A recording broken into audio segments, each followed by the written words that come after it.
నమస్తే లీడర్తో ముఖాముఖి కార్యక్రమానికి స్వాగతం.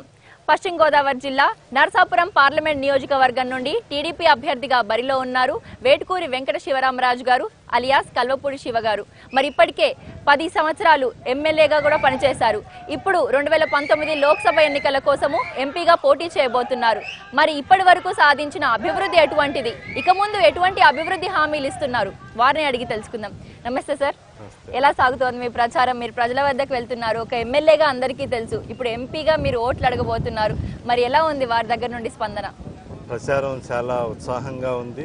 ఏదైతే నేను 10 సంవత్సరాలు ఎమ్మెల్యేగా ఉండి అంతకుముందు 4 సంవత్సరాలు కూడా సేవా కార్యక్రమాలు చేయటంతో ప్రతి ఒక్కరికి కూడా ప్రత్యేకించి మీడియా ద్వారా అట్లాగే రోజు రెగ్యులర్ 14 సంవత్సరాలు ప్రజల్లో మమేకమైన విధానాన్ని బట్టి ప్రజలందరూ కూడా ఒక పాజిటివ్ ఎక్స్పెక్టేషన్ తోటి ఉండబట్టి మనం చేసిన అభివృద్ధి సంక్షేమం అట్లాగే సేవా కార్యక్రమాలను బట్టి ప్రతి ఒక్కరూ కూడా చాలా ఆప్యాయంగా ఆదరించి అభిమానించి గౌరవించి ఈరోజు ప్రతి చోట కూడా మంచి ఆదరణ ఉంది. ఈ ఆదరణ రావటం నేను చాలా ప్రౌడ్గా ఫీల్ అవుతున్నాను. ప్రతి ఒక్కరూ కూడా ఉండిలో బాగా చేశారు, ఈసారి మీరు రావటం మా అదృష్టం. మీరు కూడా నరసాపురానికి బాగా పనిచేయాలని చెప్పి ప్రతి ఒక్కరూ కూడా ఒక ఎక్స్పెక్టేషన్ తోటి ఉన్నారు. ఈ ఎక్స్పెక్టేషన్ ఉండటం నా మీద ఎక్కువ బాధ్యత పెంచినట్టు అవుతుంది. అట్లాగే ముఖ్యమంత్రి చంద్రబాబు నాయుడు గారు కూడా నాకు 3వసారి ఆల్రెడీ అభ్యర్థిత్వాన్ని ప్రకటించి ఏదైతే చాలామంది నరసాపురం పార్లమెంట్కి అభ్యర్థిత్వాలు పెట్టుకున్నారు, ముఖ్యమంత్రి గారి దృష్టిలో నేను బెటర్గా అనిపించి నాకు ఈరోజు నరసాపురం పార్లమెంట్గా కంటెస్ట్ చేయమని సూచించి నాకు అభ్యర్థిత్వాన్ని ఇవ్వటం, ఈరోజు నేను ఆ బాధ్యతగా తీసుకుని ప్రజల్లోకి వెళ్ళటంతో ముఖ్యమంత్రి గారు విజనరీ నేతగా ఆయన ఈరోజు రాష్ట్రాన్ని ఎంతో అభివృద్ధి పదంలో ప్రగతి పదంలో పెడుతున్నారు. కాబట్టి ఈరోజు మన రాష్ట్రం భవిష్యత్తు భావితరాలకి బంగారు బాటగా ఉండాలి. రైట్, మీరు అంటే ఇక్కడ ఒక 10 సంవత్సరాలు ఉండి నియోజకవర్గం నుండి ఎమ్మెల్యేగా పనిచేశారు. ఇప్పుడు చంద్రబాబు నాయుడు గారు మిమ్మల్ని ఎంకరేజ్ చేసి లోక్సభ స్థానం కోసం కూడా మిమ్మల్ని పోటీ చేయమని చెప్పారు. అంటే ఈ ఏరియా పైన, ఈ నియోజకవర్గం పైన మీకు కొంత అవగాహన ఉంటుంది. ప్రధానంగా ఇక్కడ ఉన్నటువంటి సమస్యలు ఏంటి అనుకుంటున్నారు? ప్రధానంగా అదే ప్రస్తావిస్తున్నాను. ప్రధానంగా ఈ సాగునీటి సమస్య ఉంది, అట్లాగే ఈ డ్రైనేజీ ద్వారా ఎక్కువ ముంపు సమస్యలు ఉంది. అట్లాగే దానికి సంబంధించి మనం కేంద్రం నుంచి ఎక్కువ నిధులు రాబట్టి ఈ మోడర్నైజేషన్ టేకప్ చేసి పోలవరం కంప్లీట్ అవుతుంది. కాబట్టి మనకు 365 days వాటర్ సోర్స్ ఉంటుంది. కాబట్టి ఈ ప్రాంతంలో రైతాంగాన్ని ఇప్పుడు 2 పంటలు పండించుకుంటున్నారు, 3వ పంట కూడా పండించుకునేటట్టు మనం ప్రోత్సహించవచ్చు. తద్వారా రైతాంగానికి మరింత రెవెన్యూ వస్తుంది, అట్లాగే ఆదాయం పెరుగుతుంది. దాంతోపాటు ఏదైతే వాటర్ సోర్స్కి సంబంధించి మోడర్నైజేషన్ ద్వారా మనం కాలువలని స్థిరీకరణ చేసినట్లయితే వాటర్ ఫ్లో ఇబ్బంది లేకుండా, వేస్టేజ్ లేకుండా ఉంటుంది. అలాగే పొలాలు ఏవి కూడా అకాల వర్షాలతోటి ముంపుకి గురి కాకుండా ఉండాలంటే ఇరిగేషన్ డ్రైనేజ్ సిస్టమ్ కూడా మనం స్ట్రీమ్లైన్ చేయాలి. దానికి కూడా బాగా ఎక్స్పెన్సివ్ అవుతుంది. దానికి కేంద్రం నుంచి నిధులు తీసుకొచ్చి దాన్ని కూడా మోడర్నైజేషన్ చేసే విధంగా చేయొచ్చు. ప్రధానంగా ఈ ప్రాంతంలో మనకి పేద వర్గాలు ఉన్నారు. పేద వర్గాలందరికీ కూడా చేతివృత్తులు, కుల వృత్తులు ఉన్నారు. వారందరికీ కూడా ఉపాధి అవకాశాలు మెరుగుపరచడం నేను ఒక మహత్వ భాగ్యంగా స్వీకరిస్తున్నాను. ఖచ్చితంగా రానున్న రోజుల్లో అందరికీ కూడా స్కిల్ డెవలప్మెంటు, ఏదైతే మన ప్రొడక్షన్ సెంటర్స్ని పెట్టడం, మనం యాన్సిలరీస్ని తీసుకురావటం, మహిళలకు కానీ యువతకు కానీ ప్రతి ఒక్కరికి కూడా పని కల్పించి అందరికీ కూడా ఉపాధి అవకాశాలు మెరుగుపరిచి ఆదాయ వనరుల్ని సమీకరించుకునే విధంగా ఏదైతే అడిషనల్ ఇన్కమ్ జనరేషన్ చేసే విధంగా నా వంతు కృషి చేయగలుగుతాను. దాంట్లో ఖచ్చితంగా సఫలీకృతం అవుతాను. రైట్, ఇక మీ నియోజకవర్గంలో కనుక చూసుకుంటే ముఖ్యంగా ప్రజలు వ్యవసాయం పైన అలాగే ఆక్వా పరిశ్రమల పైన ఎక్కువ ఆధారపడి ఉన్నారు. ఇక పోలవరం ప్రాజెక్ట్ కనుక పూర్తయితే చాలా మంది రైతులు లబ్ధి పొందుతారు అని అంటున్నారు. సుమారు ఎంతమంది రైతులు లబ్ధి పొందే అవకాశం ఉంది? దీంతో పాటు ఆక్వా పరిశ్రమల్లో అంటే ఉండి నియోజకవర్గాన్ని, మీ నియోజకవర్గం ఏదైతే ఉందో అది రాష్ట్రంలోనే ఆక్వా పరిశ్రమల విషయంలో, ఫుడ్ ప్రాసెసింగ్ విషయంలో 2వ స్థానంలో ఉంది. అంటే చేపల పంపిణీ కావచ్చు లేదా ఫుడ్ ప్రాసెసింగ్ విషయంలోనే కావచ్చు, ఇది 2వ స్థానంలో ఉంది రాష్ట్రంలో. మరి ఈ విషయంలో ఆక్వా పరిశ్రమల విషయంలో కూడా రైతుల కోసం మీరు ఎటువంటి అభివృద్ధి చర్యలు చేపట్టారు? ఈ ఆక్వా పరిశ్రమల్లో మనకి ఉండి నియోజకవర్గం రాష్ట్రంలోనే ఒక ఉన్నత స్థానంలో ఉంది. రానున్న రోజుల్లో దానికి ఇంకా ఆక్వాని విస్తరించడానికి అవకాశం ఉన్నది సీషోర్ ఏరియాలో స్కోప్ ఉంది. సీషోర్ ఏరియాలో ప్రధానంగా నరసాపురం నియోజకవర్గంలో నరసాపురం, మొగల్తూరు మండలం, రూరల్ మండలం, మొగల్తూరు మండలం, అట్లాగే భీమవరం రూరల్ మండలం, యలమంచిలి మండలం, ఈ మండలాల్లో ఈ ఆక్వాని మరింత విస్తరించవచ్చు. అట్లాగే మన ఆలోచన కూడా మన కోస్టల్ కారిడార్ని బేస్ చేసుకుని భవిష్యత్తులో ఇక్కడ ప్రాసెసింగ్ ప్లాంట్లు కూడా ఎక్కువ నెలకొల్పాలని చెప్పి ఆలోచన చేస్తున్నాం. దానికి సంబంధించి ఏదైతే పొల్యూషన్ సమస్య లేకుండా చూసుకుని అలా చేయటం వల్ల మనకి యాడెడ్ వాల్యూ వస్తుంది. ఈ లాస్ట్ ఇయర్ చూసినట్లయితే ఈ ఆక్వా రైతులకి రేటు లేకపోవటం వల్ల అందరూ కూడా నష్టాల బారిన పడ్డారు. అటువంటి పరిస్థితుల్లో ముఖ్యమంత్రి గారు దృష్టిలో పెట్టిన వెంటనే ముఖ్యమంత్రి గారు పవర్ సబ్సిడీ ఇచ్చి ఈరోజు ఆక్వాకి ₹2కే పవర్ సప్లై చేయటం కూడా చేస్తున్నారు. దీనివల్ల ఆక్వా రైతులు నిలదొక్కుకోగలిగారు. మన ఆలోచన ఈ ఆక్వా పరిశ్రమను విస్తరించడానికి ప్రధానంగా అవకాశం స్కోప్ ఉన్నది మన ప్రాంతం బాగా స్కోప్ ఉంది. ఎందుకంటే వెస్ట్ గోదావరిలో డ్రైన్స్ అన్నీ కూడా సముద్రం ఇక్కడే కలుస్తాయి కాబట్టి ఈ ఆక్వాలో డ్రైనేజ్ వాటర్ని మనం ఎక్కువ వాడతాం కాబట్టి ఆక్వా స్కోప్ ఉంది. దీంతోపాటు ఆక్వాలో ప్రత్యేకించి ప్రాన్ కల్చర్లో మనకి ఎక్కువ ట్రయల్ అండ్ ఎర్రర్ కింద ఉంటా ఉంది. ఓ పంట వస్తే 2 పంటలు పోయే పరిస్థితి ఉంది. ఓకే, ఇక మీ నియోజకవర్గంలో కనుక చూసుకుంటే ప్రధానంగా ఇక్కడ సాల్వ్ అయిన సమస్యలు ఎటువంటివి అని చెప్తున్నారంటే రోడ్స్ చెప్తున్నారు, డ్రైన్స్ చెప్తున్నారు, దాంతోపాటు వాటర్ పోలవరం ప్రాజెక్ట్ ద్వారా, దాని తర్వాత విద్యుత్ గురించి మాట్లాడుకుంటున్నారు. ముఖ్యంగా పంట పొలాల కోసం విద్యుత్ అవసరం ఎంతైనా ఉంటుంది. మరి ఆక్వా పరిశ్రమల వారికి అయితే మీరు సబ్సిడీల ద్వారా విద్యుత్ ఇప్పించగలిగారు. అది ఎలా సాధ్యమైంది? లోటు బడ్జెట్లో కూడా ఎంత కృషి చేశారు మీరు నిధుల సేకరణ విషయంలో? ఇదంతా కూడా మన ముఖ్యమంత్రి చంద్రబాబు నాయుడు గారి చొరవ, ఆయన పరిపాలన దక్షత.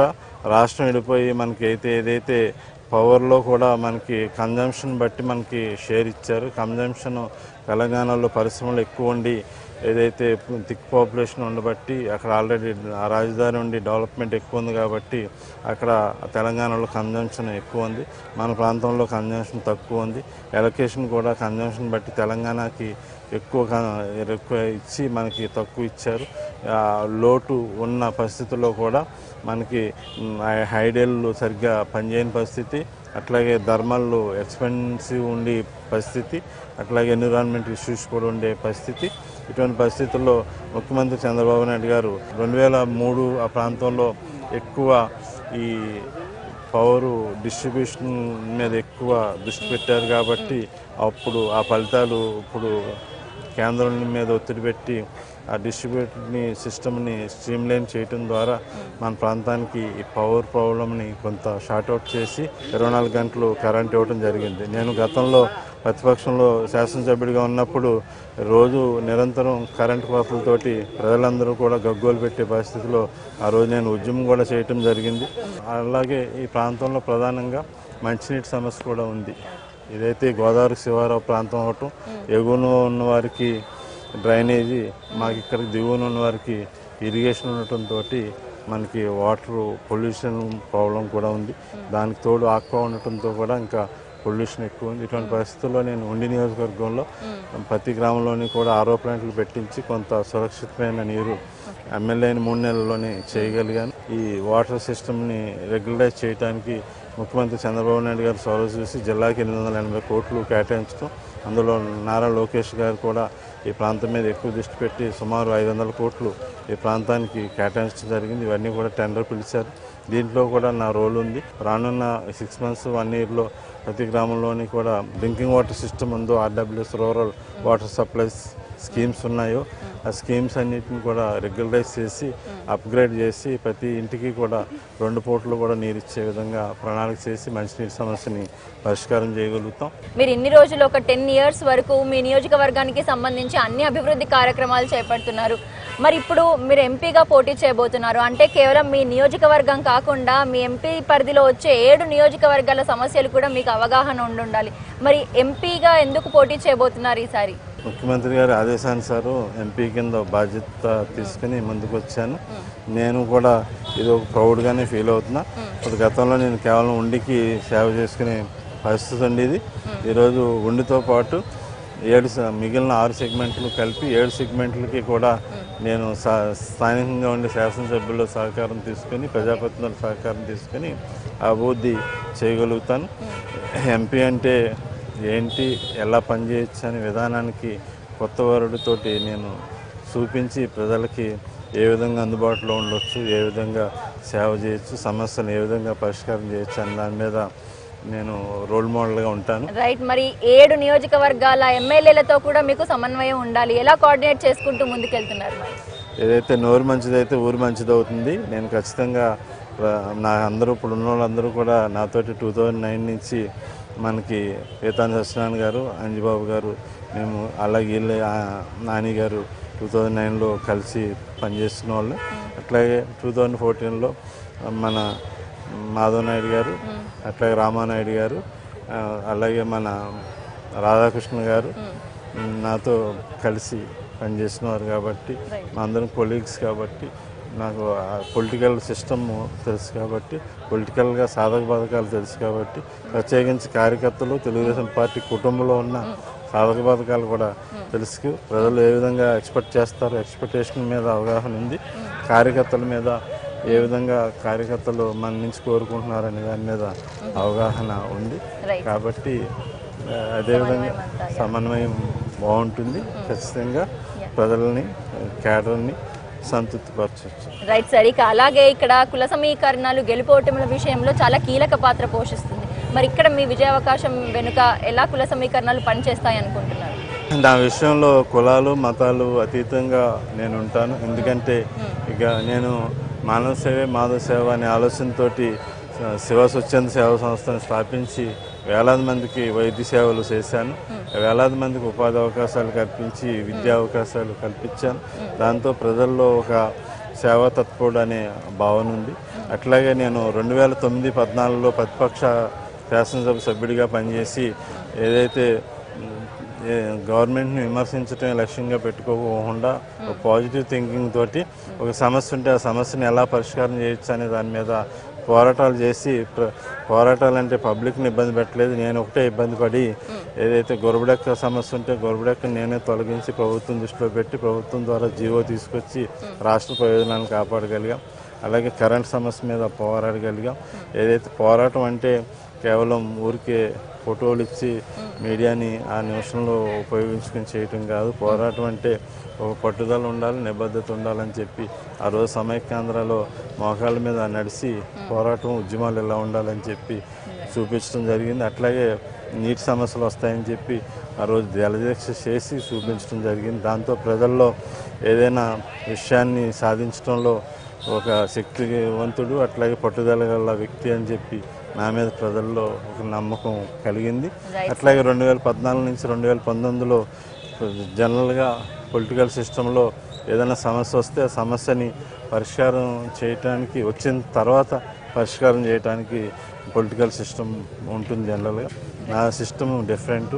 సమస్య రాకుండానే దాని మీద పలానా సమస్య వచ్చే పరిస్థితి ఉంది కాబట్టి దాన్ని ఏ విధంగా మనం సార్ట్అవుట్ చేయాలని దృష్టి పెట్టి సమస్య రాకుండానే చేస్తాం కాబట్టి ప్రజల్లో ఒక గుడ్ ఫీల్ ఉంది. ఓకే సార్, ఇది ఒక ముఖ్యమైన అంశం ఏంటి అంటే ఇప్పుడు మీరు ఎమ్మెల్యేగా ఉన్నారు, ఇప్పుడు ఎంపీగా పోటీ చేయబోతున్నారు అంటే మీరు కేవలం మీ నియోజకవర్గం కాకుండా రాష్ట్రం మొత్తం గురించి కూడా ఆలోచించాలి. అంటే నరసాపురంలో ఉన్నటువంటి సమస్యలతో పాటు ఇక్కడ ఆంధ్ర రాష్ట్రం విడిపోయాక ఎలాంటి బడ్జెట్ మనకి ఇచ్చారు, ఆంధ్ర రాష్ట్రానికి ఇచ్చారు, దాని తర్వాత ప్రత్యేక ప్యాకేజ్లే కావచ్చు, హోదాయే కావచ్చు, ఆ విషయంలో మీరు ఎలాంటి కృషి చేయబోతున్నారు, ఎలా పోరాటం చేయబోతున్నారు? మరి ఖచ్చితంగా సమైక్యాంధ్ర ఉద్యమంలో నేను చిత్తశుద్ధితోటి పోరాటం చేశాను.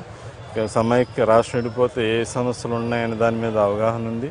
అట్లాగే ఆ రోజు రాష్ట్రాన్ని అన్యాయంగా ప్రభుత్వం, కేంద్ర ప్రభుత్వం మన ఇబ్బంది పెట్టింది. అదేవిధంగా నమ్మిన బీజేపీ కూడా మోసం చేసిన పరిస్థితి ఉంది. అట్లాగే ఈరోజు ప్రతిపక్షాలు చేసే విధానం, తెలుగు ప్రజలను మోసం చేసే విధానం, ఈరోజు ప్రతిపక్షం వైఎస్ఆర్ పార్టీ ఈరోజు దుర్మార్గమైన ఆలోచన కేసీఆర్ తోటి కుమ్మక్కవటం, నరేంద్ర మోడీ గారితో లాలుచి పట్టడం, మన రాష్ట్ర ప్రయోజనాలకి ఇబ్బంది కలిగేటట్టు వ్యవహరించడం, ఇవన్నీ కూడా అవగాహనతో ఉన్నాను. ఖచ్చితంగా కేంద్రం నుంచి నిధులు రాబట్టడంలో కానీ, రాష్ట్ర ప్రయోజనాలని కాపాడటంలో కానీ, విభజన హామీలు సాధించడంలో కానీ నా మార్పు ఖచ్చితంగా ఉంటుంది. రైట్. ఇక్కడ చూసుకుంటే కనుక మీ నియోజకవర్గంలో త్రిముఖంగా పోటీ ఉంది. అటు జనసేన నుండి నాగబాబు గారు ఉన్నారు, ఇటు వైఎస్ఆర్సీపీ నుండి రఘురామ్ గారు ఉన్నారు. మరి ఎలా ఉండబోతుంది అనుకుంటున్నారు? పోటీ ధీటైన పోటీ ఉండబోతుంది అనుకుంటున్నారా, లేదా మీ విజయం ఈజీ అనుకుంటున్నారా? ఈ నరసాపురం పార్లమెంటు పరిధి తెలుగుదేశానికి కంచుకోట. ఈరోజు 7 సెగ్మెంట్లలోని కూడా మనం తెలుగుదేశం గెలవడం జరిగింది. ఎక్సెప్ట్ తాడేపల్లిగూడెం అలయన్స్లో బీజేపీకి ఇచ్చి మనం గెలిపించుకోవడం జరిగింది. ఈరోజు గమనించినట్లయితే 6 సెగ్మెంట్లలోని టీడీపీ బలంగా ఉంది. అదే రీతిలో తాడేపల్లిగూడెంలో మన బీజేపీ మనకి సపోర్టింగ్గా లేకుండా పక్కకి జరిగిన పరిస్థితుల్లో అక్కడ మన జడ్పీ చైర్మన్ ముల్లపూడి బాపిరాజు గారు బాధ్యత తీసుకుని అక్కడ డెవలప్మెంట్ చేసి ప్రజలకి అందుబాటులో ఉండటంతో అక్కడ కూడా పబ్లిక్ని మనం ఓన్ చేసుకుని ప్రజల అవసరాల సమస్యలు తీర్చగలిగాం. కాబట్టి ఈరోజు తాడేపల్లిగూడెం కూడా బలంగా ఉంది. 7 సెగ్మెంట్లు కూడా మనం చాలా బలంగా ఉన్నాం కాబట్టి మన గెలుపు అనేది ఏకపక్షంగా ఉంటుంది. అట్లాగే ఇక్కడ ఉన్న శాసనసభ్యులందరూ కూడా బాధ్యతతోటి బాగా పనిచేశారు. మేమందరం కూడా ఒకరికి నిధులు ఎక్కువ వచ్చినాయి, ఒకరికి తక్కువ వచ్చినాయి అని ఎవరూ కూడా ఈర్ష్యపడలేదు.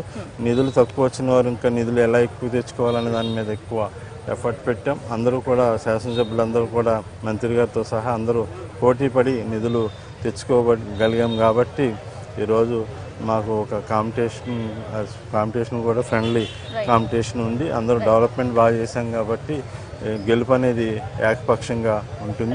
అట్లాగే నా అభ్యర్థిత్వం కానీ అట్లాగే ముఖ్యమంత్రి గారి మీద ఉన్న ఈరోజు తెలుగుదేశం పార్టీకి ఉన్న వేవ్ కావచ్చు, ముఖ్యమంత్రి గారిని మరలా ముఖ్యమంత్రి చేయాలని ప్రజల ఆకాంక్ష తగ్గట్టు మన ఫలితాలన్నీ కూడా ఏకపక్షంగా ఉంటాయి. Right sir, wishing you all the best sir. Thank you so much.